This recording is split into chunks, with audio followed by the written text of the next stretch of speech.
Hello everyone and welcome back to my channel. Hi, if you're new here, my name's Hannah. I work as a plus size model and I also make beauty videos here on YouTube. This video is going to be a little bit of a different video, I guess, more of a...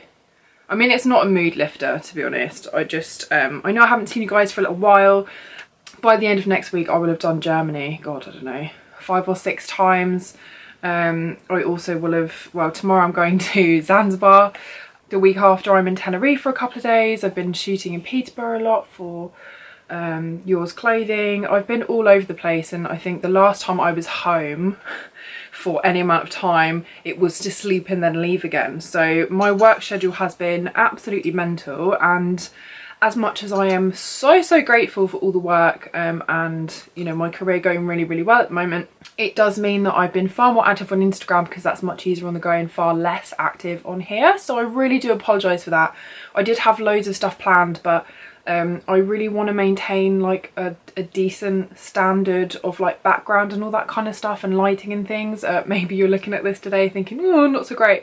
I really don't want to get into the habit of like just turning my channel into a vlog channel and making videos that I think I'm not happy to look at, if that makes sense. So I'm really sorry about that. A couple of days ago here in the UK there were news reports of a young TV presenter aged 40. Her name's Caroline Flack.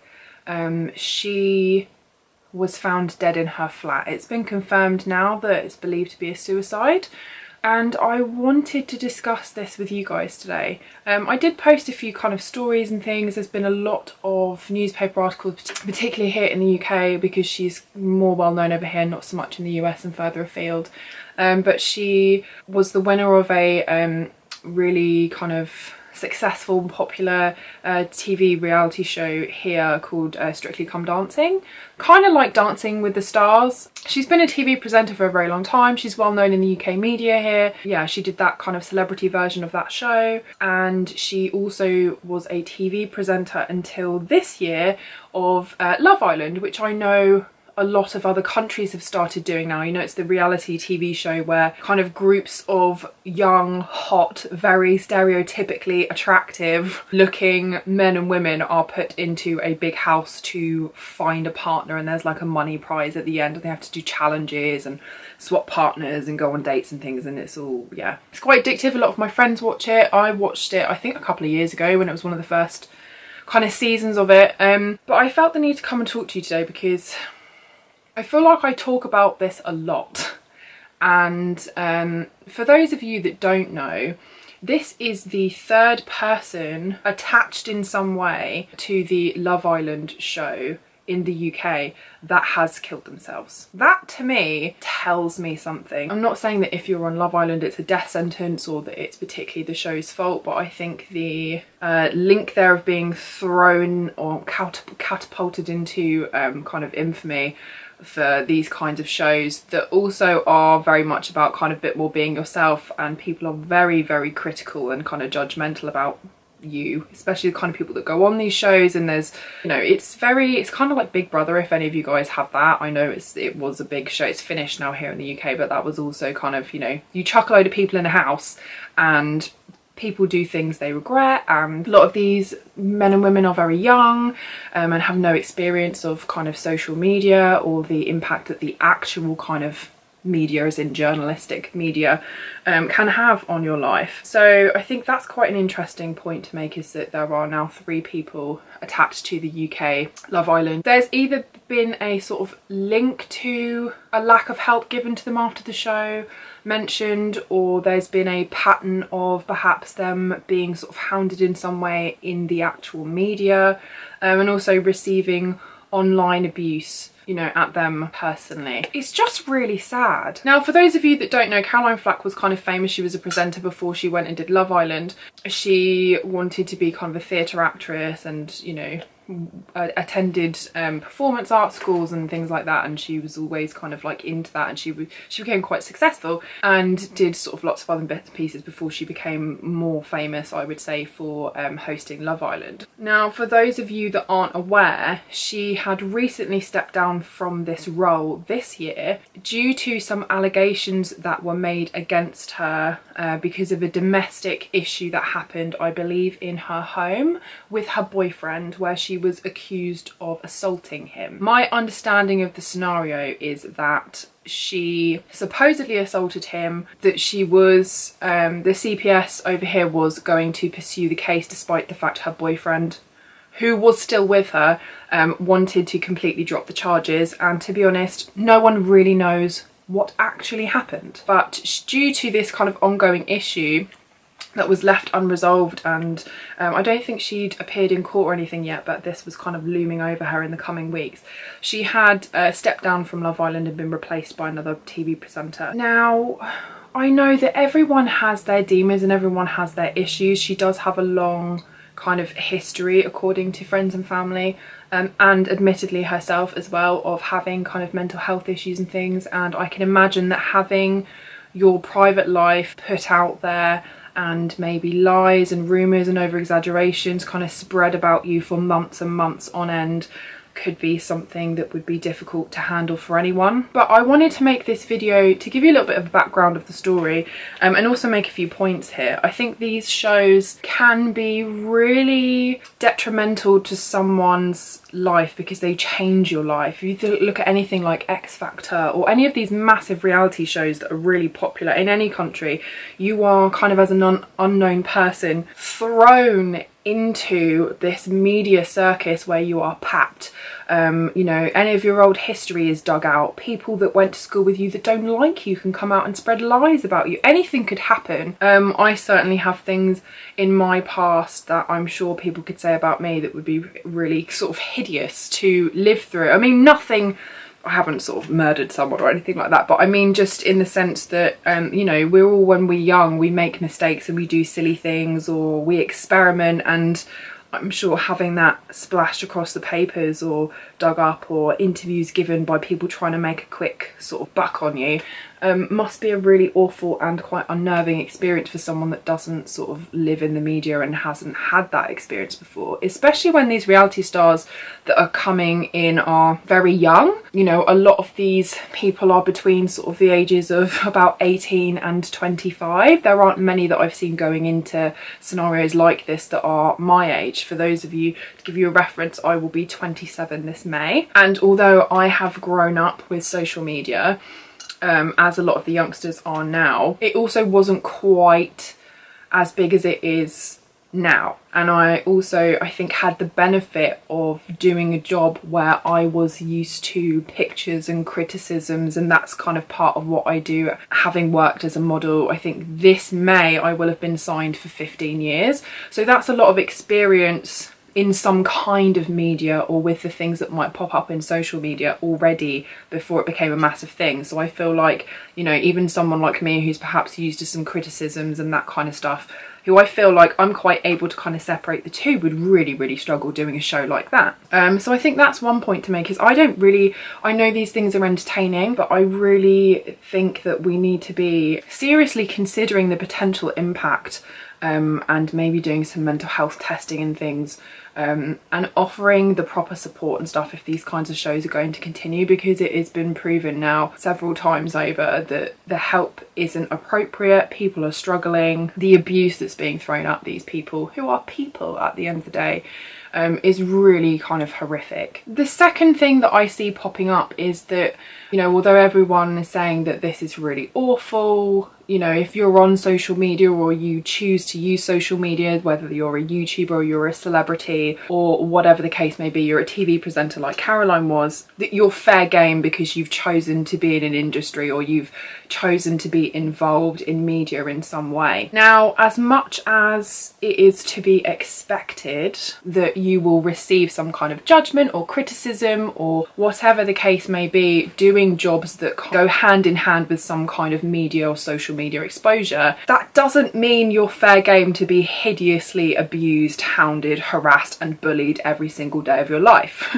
I think we're forgetting that although you've chosen to do something like that, if you have, it's work. And so yeah, although people should be held accountable, especially people in, say, political power or something like that, for things that they've done that, you know, maybe tell you something about their character that we wouldn't want anywhere near running our country, for example, there's definitely something to be said for that not meaning that it's okay to just bully the crap out of someone because they've chosen a career that means that goes hand in hand with some kind of media exposure. There's a way to be critical and to, you know, get your points across without it becoming really offensive or threatening or just really appalling. Even like the language that's used on social media. Oh, she's a fucking bitch. Or, you know, it's all of that kind of really aggressive. I think there's a massive difference between saying to someone, hey, I really don't think that you should be behaving this way because it gives the impression of da da da da da, or it doesn't set a good example for younger viewers, or whatever the case may be. There's a way of delivering that gets your point across in a way that doesn't become very personal or really offensive to someone, because a screen at the end of the day does not protect that person reading your words from hurt and pain. And having that thousands and thousands and thousands and thousands of times over constantly would get to anyone. I find it really interesting that we seem to dehumanize each other on social media. Like, half the things I see written, there's no way, I mean, there's obviously the exception to the rule, but there is no way in hell someone would say that to your face. And yet, because you're typing it, it's almost as if the potential impact of your word is completely lost. Like, that person doesn't count because you can't touch them, you can't see them, they're not in front of you, and therefore obviously your words aren't going to hurt, or they can just choose to ignore it, or, you know, all of this kind of things. You know, it really does kind of surprise me time and time again that we kind of dehumanize each other on social media, and then we are completely and utterly surprised at the inability of someone to take a complete battering with no kind of foreseeable end to that. And I just don't understand it. So, you know, I would say absolutely you expect as someone in any kind of media to have a critical eye on you. Of course you do. But there is a line that shouldn't be overstepped, that isn't okay. Just like if you are, you know, in a normal office job, bullying of that kind where it gets personal, they talk about your family, or they're digging up really very personal, completely irrelevant things about you, would not be tolerated in an office space. And so just because someone's decided to be in a media space, there should still be a line that is not okay to cross. And as far as I'm aware, there absolutely is. It's just that some people choose to ignore that, and some people think, oh, even if they're not doing that, it's okay for other people to, because that person has chosen to be in media, so they're fair game. No, I just don't understand that. I really don't. And this is something that I'm really passionate about. I had a really interesting conversation with my boyfriend on a personal level the other day, where I was saying that I think I had a bad comment, and I keep talking about this, and I really hope that people are understanding me, because my boyfriend got it but he didn't get it. I don't think, anyway. He would probably argue the toss over that. But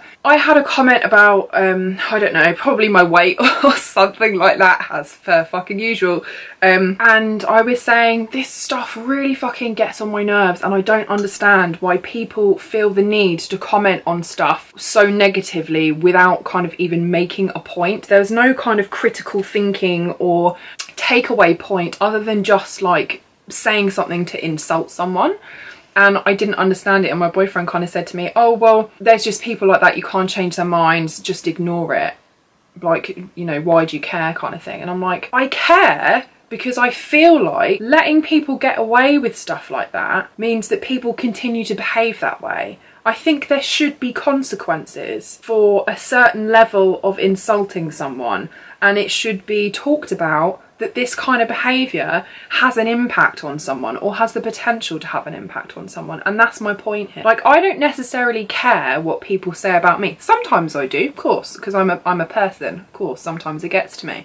The majority of the time though, I think, oh, that's just, you're sad. You've had a bad day, you're trying to make me miserable, or whatever. Or, you know, if the comparison of my skinny self and now wasn't available to you, you'd probably be going, oh yeah, she's well fit. So it's not a personal thing. It's, I know that I had a point in my life a couple of years ago where that kind of stuff could have tipped me over the edge, and, you know, very nearly did. And people never know what's going on behind closed doors. No one on social media or in the media shares every damn thing they're going through with you. And I think we need to remember that. Do you really need to tell someone that they talk really funny out the corner of their mouth on a YouTube video? Does that impact your life? Probably not. If it annoys you, don't watch them. Do you need to leave that comment that might make them look at themselves every time they're editing or whatever and think, oh God, I look so weird, maybe I shouldn't post this, and become paranoid about something that, you know, is it necessary? I think we all need to take a look at ourselves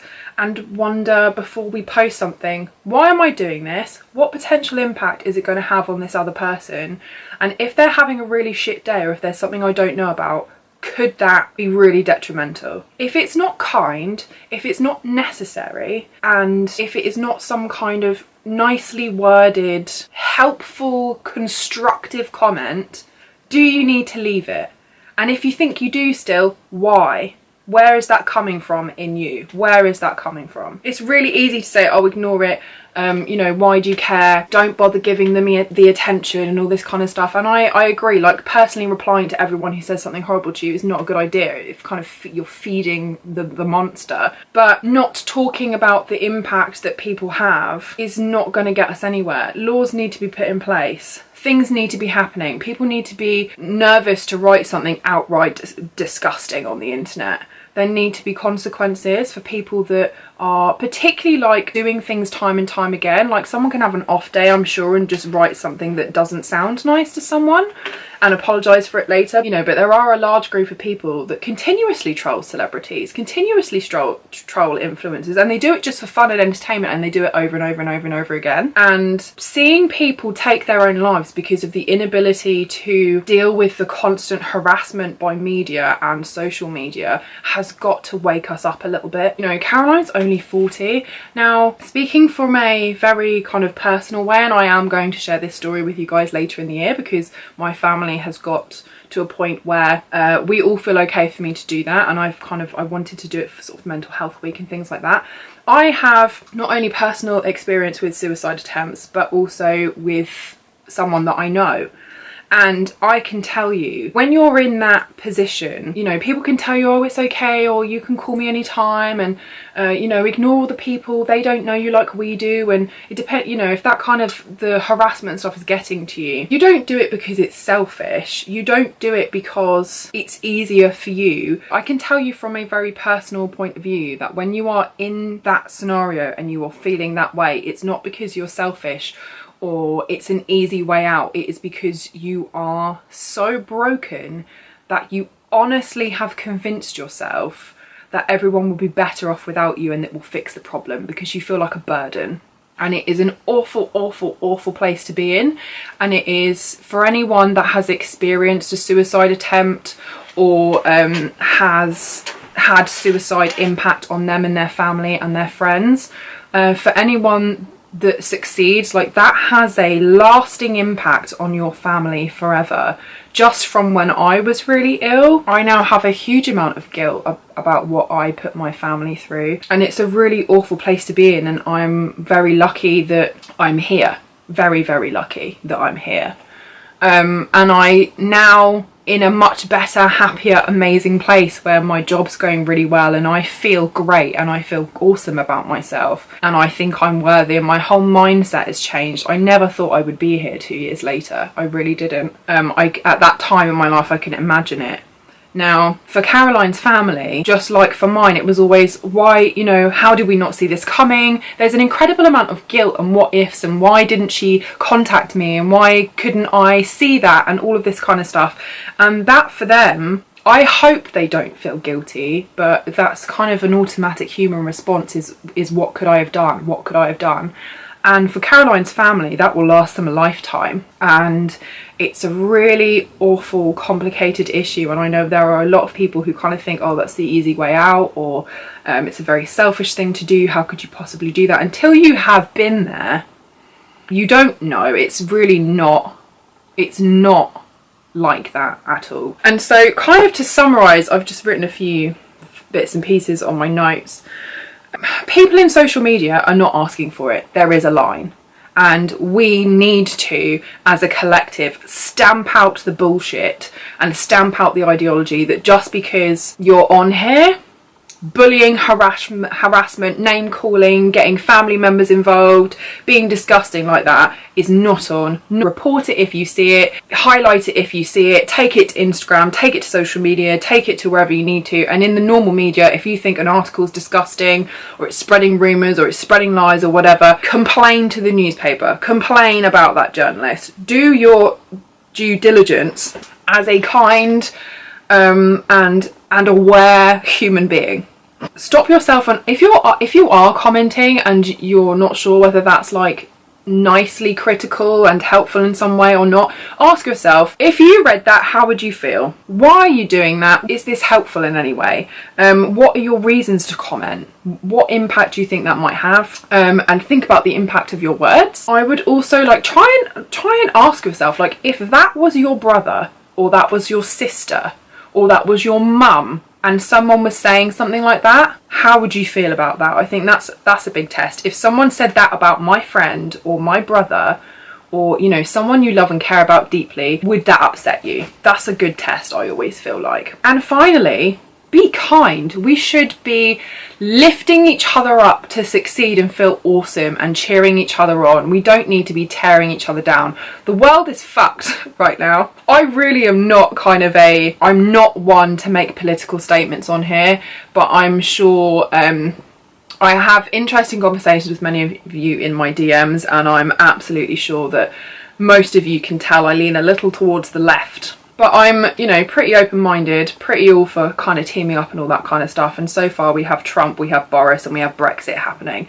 The world has got enough shit going on without people being, you know, without getting people to a point where they feel like their only option is to kill themselves. And we really need to step up as a community. We need to be using social media responsibly. We need to be calling out newspapers, magazines, and, you know, all of those kind of media change for behaviour or articles that aren't written in a way, and for lying as well.